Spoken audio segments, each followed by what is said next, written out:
शिवसेनेचा एकेकाळी बालेकिल्ला असलेला हिंगोली लोकसभेसाठी हेमंत पाटील यांना उमेदवारी देण्यात आली। उमेदवारी जाहीर झाल्यानंतर आमदार हेमंत पाटील आज पहिल्यांदाच नांदेडला आले। यावेळी विमानतळावर पाटील यांचे जंगी स्वागत करण्यात आले।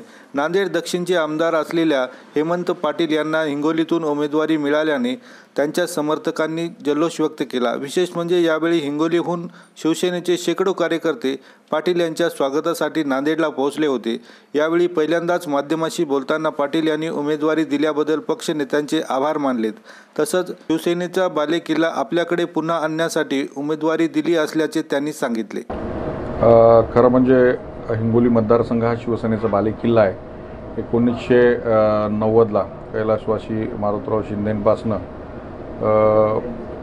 अनेक वेळा शिवसेनेचा पहिला खासदार मराठवाड्यातला कैलासवासी गुंडेवारांच्या रूपाने असेल, आमदार असेल, प्रत्येक वेळेस या मतदारसंघाने शिवसेनेला साथ दिलेली आहे आणि बाळासाहेबांच्या विचारांना मानणारा मोठा वर्ग या भागामध्ये आहे। दुर्दैवानं अनेक वर्ष काँग्रेसने सत्ता भोगू नये हा भाग अविकसित राहिला आणि म्हणून जो सामान्य माणसाशी, सर्वसामान्य माणसाशी निगडित आहे, सर्वसामान्यांचे प्रश्न सोडवणारा जो काही शिवसैनिक बाळासाहेबांनी उभा केला, त्या शिवसेनेच्या पाठीमागं प्रत्येक निवडणुकीमध्ये हा मतदारसंघ राहिलेला आहे।